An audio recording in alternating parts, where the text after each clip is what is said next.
Hola chicos de séptimo grado, sean bienvenidos a la clase de matemáticas. Vamos a ver un tema más de las expresiones algebraicas en la lección 2 de la unidad 2 de su libro de texto.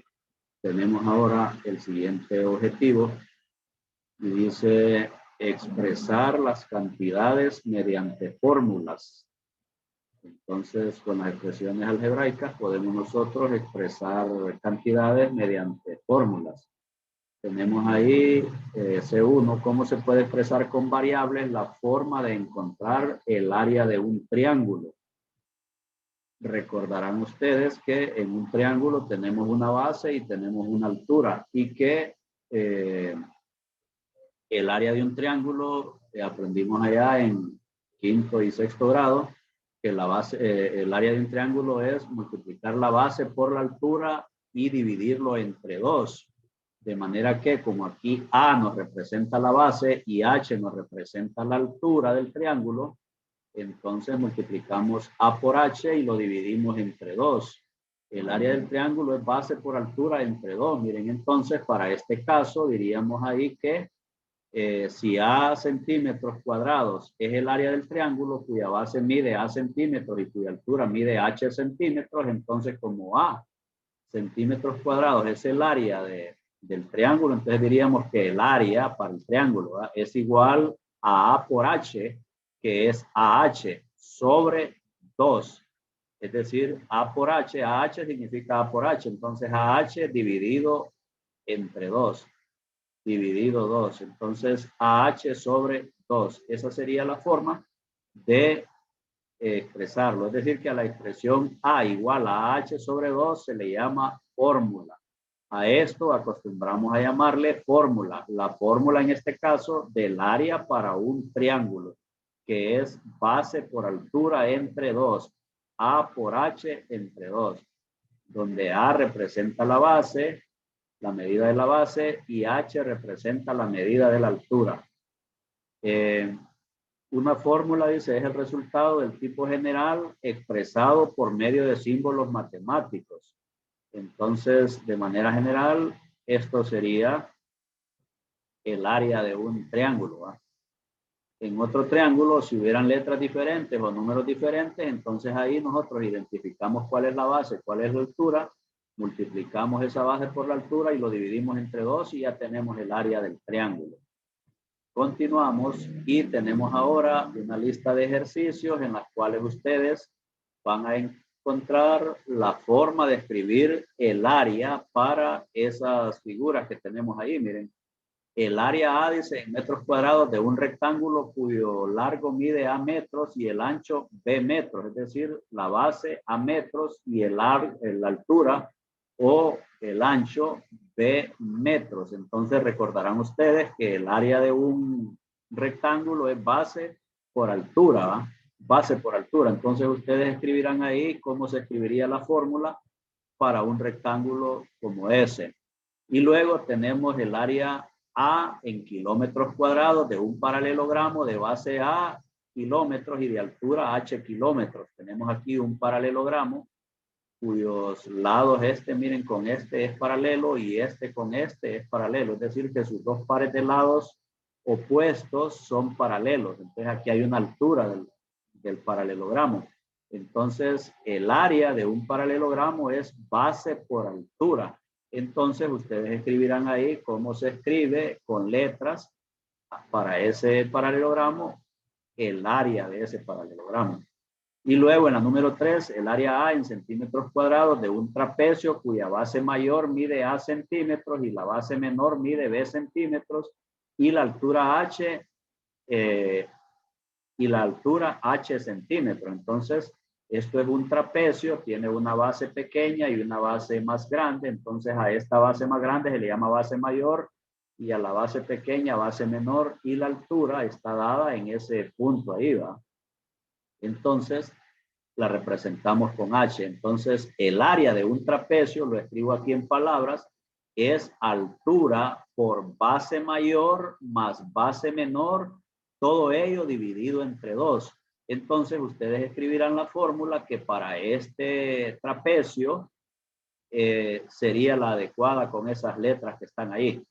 Y luego en la número 4, el área A en metros cuadrados de un hexágono regular cuyo lado mide A metros y el apotema B metros. Es decir, esto es un hexágono regular. Como es regular, significa que todos sus lados son iguales. Entonces, esto representa la medida de los lados y como todos son iguales, todos miden A. Entonces, como este es un hexágono, hexa significa 6. Son 6 lados, 1, 2, 3, 4, 5, 6 lados. ¿Ve? Y esta es la altura que va desde el centro de un lado hasta el centro del hexágono. Entonces, a esta altura acá se le llama apotema. Apotema, bueno, pues el área de un hexágono regular está dado al multiplicar el lado por el apotema, es decir, el lado por el apotema dividido entre 2 por el número de lados. Y como son 6 lados, entonces por 6, ¿va? Porque es un hexágono. Entonces, de acuerdo a esas letras, ustedes van a escribir la fórmula que representa el área de ese hexágono. Bueno, continuamos entonces y tenemos ahora, número 2 dice, si P centímetros es el perímetro de una circunferencia cuyo radio mide R centímetros, ¿cómo se puede expresar el perímetro por medio de una fórmula? P centímetros es el perímetro de una circunferencia cuyo radio mide R o R centímetros. ¿Cómo se puede expresar el perímetro por medio de una fórmula? Ahí tenemos una circunferencia, tenemos un radio y resulta que el perímetro es igual a radio por 2 por pi, es decir, a 2 R por 2 significa 2R. Y por pi, 2R pi, pero como pi es un número y primero escribimos los números, dijimos en los temas anteriores, y luego la letra, ¿va? La variable, entonces se escribe 2pi R. El radio, el perímetro es el aro el largo de ese aro, es decir, que como que si pusiéramos una cuerda, poniendo la punta ahí y la vamos enrollando y la vamos enrollando, hasta que lleguemos ahí y ahí cortamos y luego extendemos eso y eso va a medir 2pi R. Entonces, donde R va a depender del tamaño que tenga el círculo o la circunferencia. Entonces, si la circunferencia es más grande, el radio será más grande, ¿no? Bueno, continuamos entonces con la letra pi, dice, representa una cantidad fija. Como la letra pi representa una cantidad fija, se coloca después del número y antes de la variable. Es decir, pi es un número, 3.1416. Entonces se coloca antes de la variable, lo que les decía ahí anteriormente. Bueno, pues ahora ustedes tienen ahí la actividad 16 que dice, escriba fórmulas que se le indiquen. Entonces, el área A, centímetros cuadrados de un círculo cuyo radio mide R. El área, y aquí ya nos está pidiendo el área, y acuérdense que el área de un círculo es pi r al cuadrado.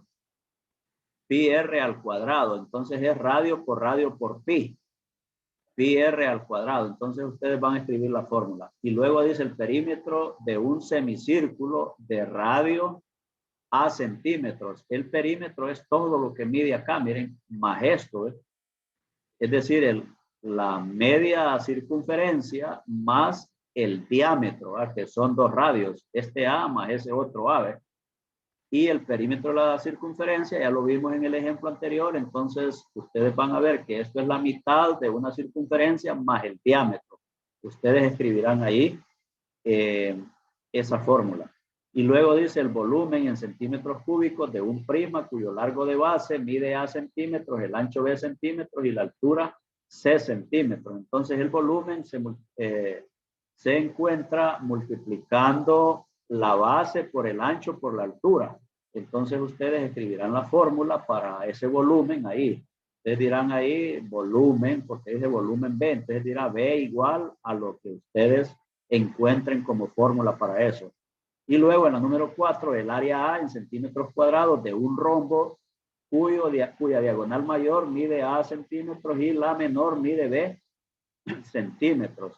para un rombo, vean ustedes que esta es una diagonal toda hasta ahí y esta es otra diagonal. Entonces esta es más larga que esta, por lo tanto, esta diagonal mayor por 2, la diagonal por la altura. Miren, entonces, la diagonal por la altura nos daría el área de esto, porque esto sería un triángulo, esta parte, y la diagonal por la altura nos daría el otro, pero como esto más esto forman una diagonal, entonces es diagonal mayor por diagonal menor dividido entre 2. Esa va a ser el área de un rombo. Entonces, ustedes lo van a escribir ahí de acuerdo a esas letras que tenemos. Esta diagonal dice que es A y esta otra es B. Entonces, diagonal mayor por diagonal menor dividido entre 2. Ese es el área de un rombo. Entonces, ustedes escribirán ahí la fórmula para ello. Y ahora exprese lo siguiente, dice, con variables. Estos ejercicios, pues si les queda chance, los terminan, y si no, por lo menos hasta el anterior, porque aquí sí hay muchos ejercicios. Ahí tenemos otra cantidad de ejercicios que es para que ustedes practiquen todo lo que hemos visto en la unidad 2, en la lección 2 de la unidad 2. Entonces, como para practicar, para que agarren cancheo y se vuelvan expertos en resolver ejercicios como estos, que serán de mucha utilidad cuando ya vayan a grados superiores. Entonces, con ello llegamos entonces al final de esta unidad 2. Y ahí tienen entonces también unos ejercicios que son para evaluación, pero como les digo, va a depender de si les queda chance para resolverlo. Gracias, y continuaremos con más de matemáticas para séptimo grado en próximas grabaciones.